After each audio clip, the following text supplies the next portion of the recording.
മാസങ്ങളോളം പല്ല് തേക്കാതെ അഭിനയിക്കാനോ കൂടെ നിൽക്കാനോ എനിക്ക് പറ്റുമെന്ന് അറിയില്ല. ഇനി അമ്മയ്ക്ക് അത് എപ്പോഴാണ് തോന്നിയതെന്നും എനിക്കറിയില്ല. കാര്യം ആ ക്യാരക്ടറിന് അങ്ങനെ ഒരു ഔട്ട്ലൈൻ ഉണ്ടായിരുന്നു. കാണുമ്പോൾ കാര്യം ഒറ്റയ്ക്ക് താമസിക്കുന്ന ഒരാളാണ് അയാള്. ഒരു സമയം കഴിഞ്ഞപ്പോൾ അയാള് ലുക്സിനെ പറ്റിയിട്ടോ അല്ലെങ്കിൽ അയാളുടെ ജീവിത രീതിയെ പറ്റിയിട്ടൊന്നും അയാൾ ബോധേഡല്ല. സോഴ്സസ് അങ്ങനെ സൗകര്യമില്ലാത്തോണ്ടോ നല്ല പുള്ളി ബോധേഡല്ലായിരുന്നു, ആരും കാണാനില്ല. അപ്പൊ അങ്ങനെ ഉണ്ടായിരുന്നു. പക്ഷെ ഞാനതിനു വേണ്ടി പല്ല് തേക്കാതിരുന്നിട്ടൊന്നുമില്ല. പിന്നെ ആ പല്ല് ഒരു പ്രോസ്തറ്റിക് ആണ്. ഒരു ഡോക്ടറെ കൊണ്ട് നമ്മുടെ റോണക്സ് മേക്കപ്പ് ആർട്ടിസ്റ്റ് ഉണ്ടാക്കിയതാണ്. അപ്പൊ ആ പല്ല് ഞാനാണ് ഡെയിലി വീട്ടിൽ കൊണ്ടുപോയിക്കൊണ്ടിരുന്നത്. ഷൂട്ട് കഴിഞ്ഞത് റൂമിൽ കൊണ്ടുപോയി ഞാൻ തന്നെ രാവിലെ വൃത്തിയാക്കി കൊണ്ടുവരുമായിരുന്നു. അപ്പം ആ പല്ലാണ് ആ കാണുന്നത്. എന്റെ പല്ല് അകത്തുണ്ട്, അത് ഞാൻ ഡെയിലി തേക്കുന്നുണ്ടായിരുന്നു. എന്നിട്ട് ആ ഡെയിലി ഒരു സെൽഫി എടുത്തായിരിക്കും വീട്ടിലേക്ക് പിള്ളേർക്ക് ഗുഡ് മോർണിംഗ്.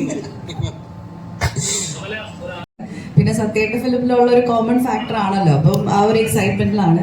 പിന്നെ രണ്ടേബി റണ്ണാണെങ്കിലും അതിന്റെ story Lalettan, Joshi sir, it's a combo. അതൊക്കെ ഒരു വലിയൊരു ബ്ലെസ്സിങ്സ് ആയിട്ടാണ് ഞാൻ കാണുന്നത്. ആക്ച്വലി ഞാൻ ചൂസ് ആൻഡ് പിക്ക് ചെയ്ത ഫിലിംസ് അല്ല, എന്നിലേക്ക് വന്ന ഫിലിംസ് ആണിത്. അതുപോലെ തന്നെ ഈ പ്രോജക്റ്റ് വന്നപ്പോഴും ഞാൻ പറഞ്ഞല്ലോ, ജിത്തു സാർ വിളിക്കുന്നു എന്നെ. പിന്നെ ഞാൻ സ്റ്റോറി കേട്ടു. ആൻഡ് ഇതിന്റെ actors Asif and Sharafudheen, technically strong ആയിട്ടുള്ള ഒരു ക്രൂ. ആൻഡ് മെയിൻലി എനിക്ക് ഇതിന്റെ സ്റ്റോറി എനിക്ക് ആസ് എ ഡയറക്ടർ അർഫാസ് എനിക്കത് നറേറ്റ് ചെയ്തതും അർഫാസിന്റെ ഒരു വിഷൻ, അർഫാസിന്റെ ക്ലാരിറ്റി എന്നെ അതെല്ലാമാണ് കൺവിൻസ് ചെയ്തത്.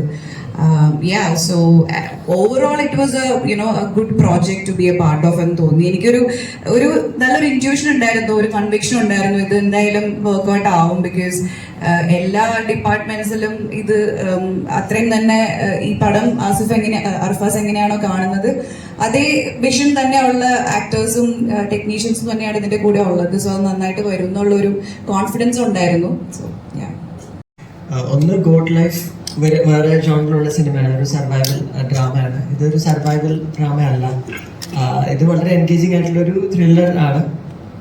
അതിന്റെ പ്രിമൈസ് എന്ന് പറയുന്നത് ഒരു ഡെസേർട്ടാണ്, സഹാറ ഡെസേർട്ടിലാണ് നമ്മൾ ഷൂട്ട് ചെയ്തത്. But it's imaginary world.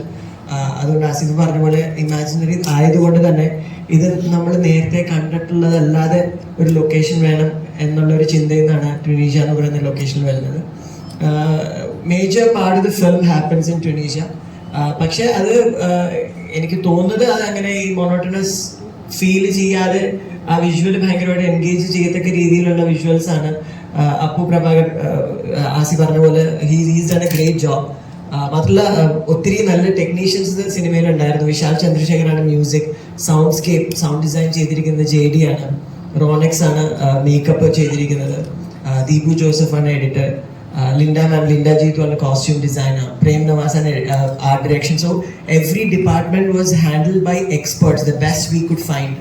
അപ്പോൾ ആ ക്വാളിറ്റി ഐ ഫീൽ അത് സിനിമയിലും ഉണ്ടാവും എന്ന് പ്രതീക്ഷിക്കുന്നു.